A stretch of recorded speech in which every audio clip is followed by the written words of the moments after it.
Bismillahirrahmanirrahim. Qala al-mu'allif rahimahumullah wa nafa'na bihi wa bi 'ulumi fid dharain. Wa qala alaihi sholatu wassalam lan wis ngucap sapa Kanjeng Nabi sabru sa'in khairun minad dunya wa ma fiha, utawi sabar sesaat iku luwih bagus tenimbang saking dunya wa ma fiha lan barang ing dalam dunya. Wa qala alaihi salatu wassalam lan wis ngucap sapa Kanjeng Nabi as-sabru ala arba'ati aujuhin, utawi sabar iku ing atase patang wajah. Sabrun alal faraid, tegese sabar ing atase sake fardu. Wa sabrun alal musibah, lan sabar ing atase musibah. Wa sabrun ala adzan nasi, lan sabar ing atase pilara manusia. Wa sabrun alal faqri, lan sabar ing atase kefakiran.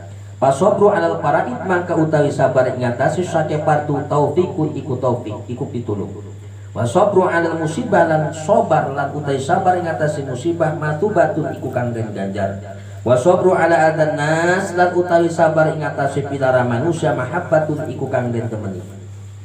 Wa sabru alal faqri, lan utawi sabar ing atase kefakiran ridallah iku ridhone Allah.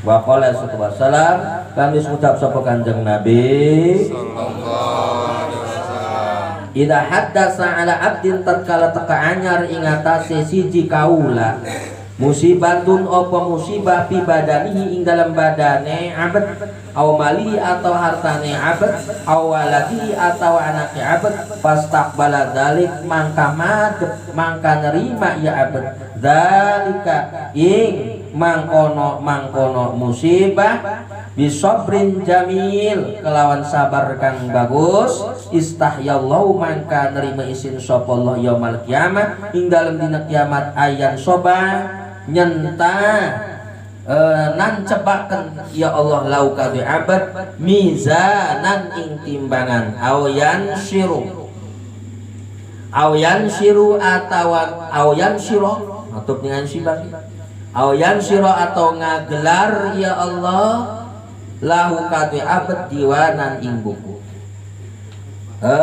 Termasuk ya di sesi terakhir kitab Tangkihul Qaul ini menjelaskan tentang sabar. Jadi insya Allah ini sudah hatam. Nanti kita akan ganti ke kitab Tambihul Ghafilin ya, Jumat depan insya Allah. Masih menjelaskan tentang keutamaan sabar. Maka Rasulullah Shallallahu Alaihi Wasallam mengatakan sabar sesaat saja, sabar sejenak saja, sabar sejam saja. Jadi saat di sini tergantung sabarnya, waktu sabarnya. Sekalipun seseorang itu sabarnya 1 jam, sekalipun 1 menit, sekalipun 1 detik, sekalipun sejenak, ya. Ketika seseorang ini sabar, maka apa? Kesabarannya ini kata Rasulullah lebih baik, lebih bagus daripada dunia berikut seisinya. Jadi dunia berikut isinya tidak ada apa-apanya dibandingkan dengan kesabaran seseorang, walaupun sabarnya itu sejenak, sesaat. Rasulullah SAW mengatakan as-sabru ala arba'ati aujuhin, bahwa sabar itu ada 4 perkara, ada 4 wajah. Pertama adalah sabrun alal faraid, sabar menjalankan kewajiban-kewajiban kepada Allah. Yang kedua sabrun alal musibah, sabar ketika ditimpa musibah. Yang ketiga wasabrun ala adzannas, sabar ketika disakiti oleh manusia. Yang keempat sabrun alal fakri, sabar ketika dia mendapatkan kefakiran. Adapun fasabru alal faraid taufiqun, ketika seseorang ini sabar menjalani keparduan-keparduan yang diwajibkan oleh Allah terhadapnya, dia jalankan dengan kesabaran, maka ini merupakan taufik, merupakan pertolongan dari Allah. Contoh, umpama seseorang ini menjalankan sholat, sabar dia sholatnya, berarti ini termasuk taufik, pertolongan dari Allah. Kenapa dikatakan pertolongan? Karena ketika seseorang ini belum mendapatkan pertolongan dari Allah, jangankan yang namanya ngaji berjam-jam, sekalipun 1 menit kalau belum mendapatkan pertolongan dari Allah, ya mau bakal menjalankan ngaji ataupun sholat ataupun dzikir. ketika dia sudah menjalankan sholatnya, zikirnya, dan dia sabar di dalam menjalankan sholatnya, zikirnya, berarti seseorang tersebut adalah sudah benar-benar mendapatkan taufik pertolongan dari Allah. Kenapa dikatakan pertolongan? Karena jangankan yang namanya sholat itu tambah ke sunnahnya, jangankan yang namanya zikir itu banyak jumlahnya, sekalipun sholat itu sudah diwajibkan fardunya saja, apalagi sunnahnya, ketika seseorang ini belum benar-benar mendapat pertolongan dari Allah, jangankan kemauan sendiri, kadang-kadang diajak juga mis jojong, berarti kan seseorang itu durung benar-benar oleh pertolongan dari Allah. Yang namanya hidayah itu sudah jelas, tempat ngaji itu hidayah, ya masjid itu hidayah, musola itu hidayah, kelihatan semua orang juga yang namanya hidayah. Tapi belum tentu dapat taufik.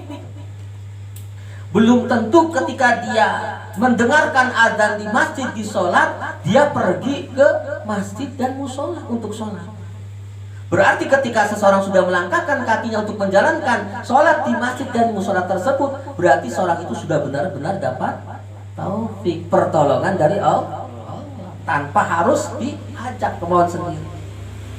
Ataupun majlis taklim ini adalah hidayah. Kenapa? Karena di majlis taklim ini banyak hidayah Allah yang tentu akan mengajak seseorang itu menuju ke jalannya Allah. Tetapi tidak semua orang bisa datang ke majlis taklim kalau memang seseorang ini belum benar-benar dapat pertolongan dari Allah. Tapi ketika seseorang ini sudah bisa ya menindakkan kakinya, melangkahkan kakinya ke majlis taklim, berarti benar-benar seseorang ini sudah benar-benar mendapatkan taufik pertolongan dari Allah. Maka ketika seseorang ini bisa sabar menjalankan keparduannya dari bentuk kewajibannya, baik sholat, ngaji, zikir dan sebagainya, ketika dia menjalankan dengan kesabaran, berarti ini termasuk adalah taufik pertolongan dari Allah. Jadi sabar menjalankan kewajiban ini adalah pertolongan. Yang kedua kata Rasulullah, wasabru alal musibah. Ketika seseorang ditimpa musibah, dia sabar, maka apa?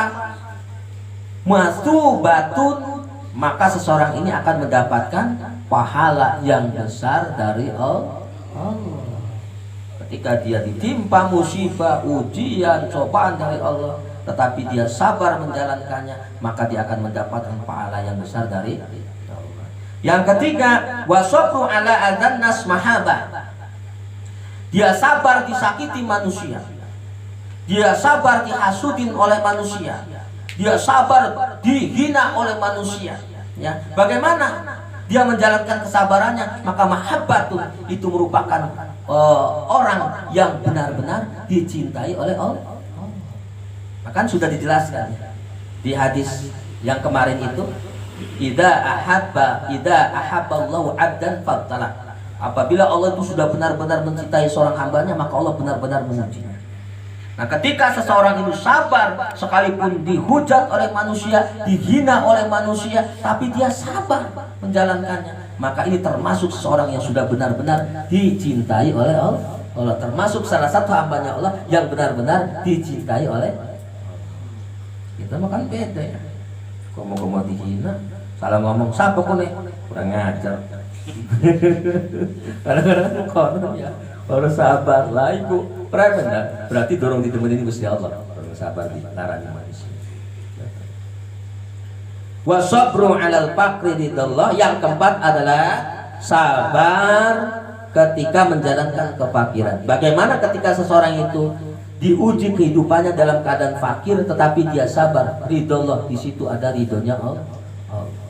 Jadi ketika seseorang diuji oleh Allah dengan kefakirannya, tetapi dia menjalankan dengan kefakirannya dengan penuh kesabaran, disitulah ada ridhonya Allah. Ini yang sulit. Ya, terkadang kita mencari melakukan amal itu yang kita cari kadang-kadang hasil belum tentu. Terkadang apa ya, apalagi ridho Allah, hasil juga belum tentu. Makanya ketika kita menjalankan hidup, apalagi itu suatu amal yang baik yang Allah perintahkan kita jalankan, tak lain kita niatkan adalah semata-mata mencari ridhonya Allah. Kalau kita niatnya mencari ridhonya Allah, ketika Allah sudah benar-benar ridho sama kita, jangankan sekedar yang kita inginkan, bahkan Allah akan mengasih lebih apa yang kita inginkan ketika Allah sudah benar-benar ridho. Bedanya terkadang kita kadang niatnya yang salah, melakukan suatu amal yang dicari bukan ridho Allah, sehingga apa? Amal belum tentu diterima oleh Allah, amal belum tentu mendapatkan pahala dari Allah, apalagi hasil dari yang dilakukannya, ya, kadang-kadang ridho Allah juga jauh. Karena apa? Yang ia lakukan, yang ia cari bukan ridhonya Allah. Maka ketika kita sudah awal niatnya sudah mencari ridho Allah, insya Allah kalau Allah sudah ridho, jangankan apa yang kita inginkan itu sekedar hajat dunia, sekalipun dunia, agama, akhirat, kalau Allah sudah ridho, Allah akan berikan. Makanya harus gelati ridho Allah baik orang. Lamun Allah wis ridho, insyaallah aku baik ketika ini Gusti Allah. Sing mata kita mau orang sampai tujuan kita ya.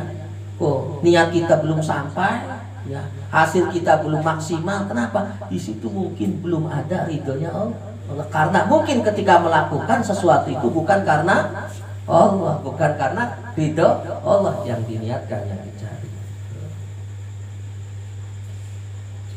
Rasulullah SAW mengatakan, "Idza haddasa ala abdi musibatun fi badani awmali awalati fastaqbala dzalik bi sabrin jamil istahyal yaumil qiyamah ayyan sabala lahu mizanan aw yanshira lahu iwanan." Apabila seseorang terkena musibah, baik musibah terjadi di badannya, ataupun terjadi terhadap malnya, hartanya, ataupun terjadi terhadap anaknya, tetapi dia menjalaninya dengan penuh kesabaran. Ketika dia ditimpa dengan musibah, bahkan sabarnya ini jamil, baik sabarnya, tidak pernah mengeluh kepada Allah. Maka apa? Istahyallahu yaumal qiyamah ayyan sobalau mizan. Di hari kiamat Allah tidak akan memasang timbangan amal. Kira juga Gusti Allah wes orang kudu timbang-timbang amale kun mah. Karena apa? Ning dunyane ketika dine ujian musibah ning kita, ora elok ngeluh, sabar, bener-bener sabar jar Gusti Allah. Wes kun mau urusan ditimbang maning amal bagusnya, langsung dipanjangkan surga. Lan ketika seseorang itu ditimpa musibah, dia menjalankannya dengan penuh kesabaran, maka kata Allah di hari kiamat, wes ora kudu dibuka maning amal baik amal buruk ke wes. Kok dina kiamat itu orang kudu dibuka, wes kun hamba kita sih benar-benar oleh ridha sing kita paling akan berlangsung di surga. Apabila kita menjalani musibah tersebut dengan penuh kesabarnya. Dalam arti kesimpulannya, apabila seseorang ini mendapatkan musibah tetapi dia menjalankan dengan penuh kesabaran dan sebenar-benarnya sabar, maka di hari kiamat tidak akan ditimbang amal baik buruknya, tidak akan dibuka catatan amalnya, maka dia langsung Allah masukkan ke dalam surga tanpa dihisab, tanpa ditimbang, tanpa dideleng amal-amale, langsung Allah masukkan ke dalam surga. Itu faedah sahabat. Wallahu a'lam bishawab.